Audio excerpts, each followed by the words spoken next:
నెల్లూరు జిల్లా డీసీపల్లి నందు గల పొగాకు బోర్డును నెల్లూరు జిల్లా కాంగ్రెస్ పార్టీ అధ్యక్షుడు రాష్ట్ర అధికార ప్రతినిధి నారపరెడ్డి కిరణ్ కుమార్ రెడ్డి కాంగ్రెస్ పార్టీ కార్యకర్తలు నాయకులతో రైతులతో కలిసి పొగాకు బోర్డును సందర్శించారు.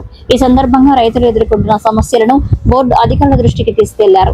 ఈ సందర్భంగా ఆయన మాట్లాడుతూ కేంద్ర రాష్ట్ర ప్రభుత్వాలు మార్కెట్ ద్వారా రైతులకు గిట్టుబాటు ధర కల్పించాలని, గత 10 సంవత్సరాల క్రితం లభించిన రేటు నేడు అదే రేటు లభిస్తుందని, 10 సంవత్సరాలుగా రైతులు ఎన్నో ఒడిదుడుకులు ఎదుర్కొని వ్యవసాయం చేస్తున్నారని, కావున కేంద్ర రాష్ట్ర ప్రభుత్వాలు కంపెనీలతో చర్చలు జరిపి రైతులకు గిట్టుబాటు ధర కల్పించాలని, లేని పక్షంలో రాష్ట్ర వ్యాప్తంగా ధర్నాలు నిర్వహిస్తామని, కావున కేంద్ర రాష్ట్ర ప్రభుత్వాలు వీలైనంత త్వరగా రైతులకు న్యాయం చేయాలని కోరారు. ఈ కార్యక్రమంలో రైతు సంఘం నాయకులు పిట్టి రేణుకారెడ్డి, కాంగ్రెస్ పార్టీకి చెందిన నెల్లూరు నగర అధ్యక్షుడు ఇర్ఫాన్, తిరుపాలు, సుధీర్, ధనంజయ, నాగరాజు, మల్లికార్జున్ రెడ్డి, కిషోర్, కాదర్, నిషా, బీబీ జాన్, విజయ్ కుమార్, మహేష్, అశోక్, కాంగ్రెస్ కార్యకర్తలు, నాయకులు, రైతులు అధిక సంఖ్యలో పాల్గొన్నారు.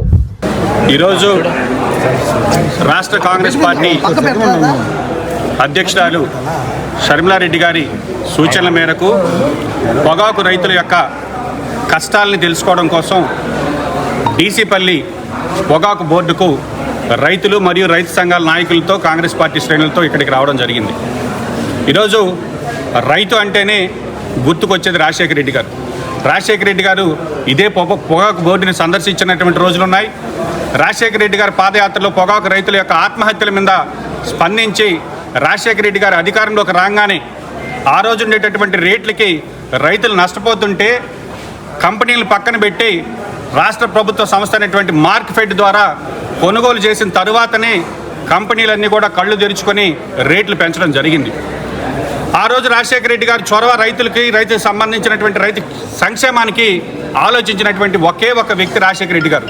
కాంగ్రెస్ పార్టీ అధికారంలో ఉన్నప్పుడు రైతులకు సంబంధించినటువంటి రుణమాఫీ కావచ్చు, అదేవిధంగా రైతులకు సంబంధించినటువంటి కనీస మద్దతు ధర కావచ్చు, రైతుకి ఏ కష్టం వచ్చినా రైతు కుటుంబాలు రుణమాఫీ చేసినా ఏమి చేసినా కూడా ఇంకా ఆత్మహత్యలు తగ్గకపోతే దాని మీద ఆలోచించి రైతు అప్పులు పాలేదు. 2 విషయాల్లో, ఒకటి వచ్చేసి బిడ్డల చదువు, ఇంకోటి వచ్చేసి ఆ కుటుంబంలో ఎవరికైనా ఆరోగ్యం బాగలేకపోతే వాటి రెండింటిలోంచి ఆలోచనలోంచి పుట్టిందే ఆరోగ్యశ్రీ అయితే ఏమి, ఫీజు రీయింబర్స్మెంట్ అయితే.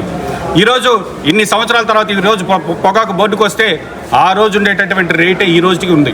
కానీ రైతులకు మాత్రం విపరీతంగా ఖర్చులు పెరిగాయి, కట్టెల ధరలు పెరిగాయి, బ్యారెలకు సంబంధించినటువంటి మెయింటెనెన్స్ పెరిగింది, లేబర్ ఛార్జీలు పెరిగాయి. ఈరోజు డీసీపల్లిలో ఉండేటటువంటి పొగాకు యొక్క నాణ్యత ఎక్కడా కూడా ఉండదు. ఈరోజు బ్రైట్ గ్రేడు పొగాకును మాత్రం ప్లాట్ఫామ్ మీదకి తీసుకొస్తున్నారు. లో గ్రేడ్ పొగాకు రైతులు బయటే పెట్టుకుని ఉన్నారు. అసలు లో గ్రేడ్ పొగాకు కొనడమే మానేశారు. ఈరోజు ఆ పొగాకుని తిరిగి తీసుకెళ్లి రైతులకి కోల్డ్ స్టోరేజ్లో పెట్టుకోవడానికి, వర్షాకాలం వస్తుంది, తేమ పెరిగితే పురుగు బట్టి అది పనికి రాకుండా పోతుంది. అన్ని పంటల పరిస్థితి వేరు, పొగాకు పరిస్థితి వేరు. ఎందుకంటే ఈరోజు వడ్లో ఇంకొక పంట అయితే ఎక్కడైనా స్టోర్ చేసుకునేటటువంటి ప్రొవిజన్ ఉంటుంది, లేదా ఇక్కడ కాకపోతే ఇంకో తీసుకెళ్ళి వేరే ప్రాంతంలో అమ్ముకునే దానికి అవకాశం ఉంటుంది. కానీ పొగాకు మాత్రం ఆ బోర్డు పరిధిలో అక్కడ ఉండేటటువంటి లైసెన్స్డ్ బ్యారెల్లో ఉండేటటువంటి పండించినటువంటి పొగాకు ఇక్కడే అమ్మాలి. వాళ్ళు అడిగినందుకే అమ్మాల్సినటువంటి పరిస్థితి ఏర్పడింది. ఈరోజు గత సంవత్సరంకి ఈ సంవత్సరంకి కేజీకి 50 రూపాయలు తక్కువ కొంటున్నారు. అది కూడా కేజీకి బ్రైట్ గ్రేడ్ అయితే 50 రూపాయలు, లో గ్రేడ్ అయితే అసలు కొనడం లేదు. దాన్ని ఏం చేసుకోవాలో తెలియట్లేదు. కాబట్టి రైతుల కష్టాలు ఇక్కడ వర్ణనాతీతంగా ఉంటే మార్కెట్ ద్వారా అయినా కూడా రైతులను ఆదుకోవాల్సింది పోయి ఈరోజు ప్రభుత్వాలు నిమ్మకి నీరెత్తినట్టుగా హామీలు ఇస్తున్నారు, కానీ జవాబుదారీతనం కనబడట్లేదు. రాజకీయ పార్టీల హామీల వల్ల రైతులకు ఉపయోగం ఉండదు. జవాబుదారీతనంతో ఈరోజు ఇక్కడికి వచ్చి రైతుల యొక్క కష్టాలని చూడాలి. అదేవిధంగా బ్యారెల దగ్గరికి వెళ్ళి వాళ్ళు పడేటటువంటి శ్రమను చూడాలి. ఈరోజు రాత్రులు తీసుకొచ్చి పడిగాపులు కాస్తే 10 కంపెనీలు వచ్చాయి. ఈరోజు నేను సూటిగా ప్రశ్నిస్తున్న ITC company, Indian tobacco company, ఒకప్పుడు అది ప్రభుత్వ రంగ సంస్థ. ఈరోజు దాన్ని కూడా షేర్లు అమ్మి ప్రైవేట్ వాళ్ళకి దారదత్తం చేశారు. ఈరోజు అందులో ఎల్ఐసి కంపెనీదే ప్రజల సొమ్ము 20% వాటా ఉంది. ఈరోజు ఒక ఐటీసీ కంపెనీ ఆదాయం గత సంవత్సరం నికర ఆదాయం 20,000 కోట్లు ఉంది. ఈరోజు రైతులను ఆదుకోవాల్సింది ఈ కష్టాల్లో ఆ కంపెనీ ఏదైతే నిర్ణయిస్తుందో పొగాకు బోర్డు మొత్తం కూడా ఐటీసీ కంపెనీ యొక్క చేతుల్లోకి వెళ్ళిపోయింది. ప్రైవేటు కంపెనీలు పొగాకు బోర్డులను శాసిస్తున్నాయి, రైతుల యొక్క కష్టానికి విలువ లేకుండా చేస్తున్నాయని ఈరోజు ఇక్కడ ప్రత్యక్షంగా కనబడుతుంది.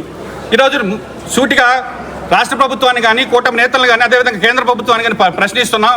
టొబాకో బోర్డు కేంద్ర ప్రభుత్వ సంస్థ అయినప్పటికీ కూడా ఈరోజు ఇక్కడ ఉండేటటువంటి రైతులు, ఈ రాష్ట్ర రైతులు ఈ ఆత్మకూరు నియోజకవర్గంలో పొగాకు పండిస్తే ఇక్కడ వచ్చేటటువంటి క్వాలిటీ పొగాకుతోనే దేశంలో సిగరెట్లు అన్నీ కూడా తయారవుతాయి, క్లాస్ 1 సిగరెట్స్ అన్నీ కూడా. ఈరోజు సిగరెట్ల రేట్లు మాత్రం తగ్గట్లా, సిగరెట్ల రేట్లు విపరీతంగా పెంచుకుంటున్నారు. దానికి అనుగుణంగా కేంద్ర ప్రభుత్వం కూడా జీఎస్టీ పెంచుకుని ఆదాయం పెంచుకుంటుంది, కానీ రైతుల యొక్క కష్టాలకి విలువ లేనటువంటి పరిస్థితి. కాబట్టి ఈరోజు రాష్ట్ర ప్రభుత్వాన్ని మార్కెట్ని ఇంటర్ఫియర్ చేసి అవసరమైతే మద్దతు ధరకి ఎంతైతే రైతు నష్టపోతున్నాడో కంపెనీలు కూర్చోబెట్టి ఆ డిఫరెన్స్ అమౌంట్ పే చేయడమా, లేదా ఎక్స్పోర్ట్కి సంబంధించి ఉండేటటువంటి కష్టాలు ఏంటి, వాళ్ళకు ఉండేటటువంటి జీఎస్టీలో ఉండేటటువంటి ఇబ్బందులు ఏంటో ఈరోజు ఏ ప్రభుత్వం కూడా పట్టించుకునేటటువంటి పరిస్థితి లేదు. కాబట్టి ఐటీసీ చేతుల్లోకి ఈ యొక్క టొబాకో బోర్డు వెళ్ళిపోయింది. మేజర్గా దాదాపు 70% కొనేటటువంటి ఐటీసీ కంపెనీ వాళ్ళ ఇష్టానుసారంగా రైతుల కష్టాన్ని దోచుకుంటుంది. కాబట్టి ఈ ప్రభుత్వం నిమ్మకి నీరెత్తినట్టు ఉంటుంది. రైతులకు కావాల్సింది హామీలు ఇవ్వటమో మీటింగ్లు పెట్టడమో కాదు, ఈరోజు ఇక్కడ ఉండేటటువంటి పొగాకు సంబంధించినటువంటి ధర ఎంత పలుకుతుంది, ఈరోజు అమ్ముకున్న రైతుకి రేపు పొద్దున ఏమన్నా మళ్ళీ మీరు ఏమన్నా డిఫరెన్స్ కట్టించేటటువంటి పరిస్థితి ఉందా, నష్టపోయిన రైతులకి ఈరోజు ఆదుకునేటటువంటి పరిస్థితి లేనటువంటిది ఈరోజు స్పష్టంగా కనబడుతుంది. కాబట్టి పొగాకు రైతుల పక్షాన కాంగ్రెస్ పార్టీ డిమాండ్ చేస్తుంది, ప్రభుత్వం తక్షణమే స్పందించాలి. ఐటీసీ కంపెనీ యాజమాన్యంతో కూర్చొని మొత్తం పొగాకును కూడా వాళ్ళకి నష్టం లేకుండా కొనేటటువంటి ఏర్పాట్లు చేయాలి. అది లేని పక్షంలో కేంద్ర ప్రభుత్వం, రాష్ట్ర ప్రభుత్వం ఆ నష్టాన్ని భరించి రైతులకు మద్దతు ధర కల్పించాలని కాంగ్రెస్ పార్టీ డిమాండ్ చేస్తుంది.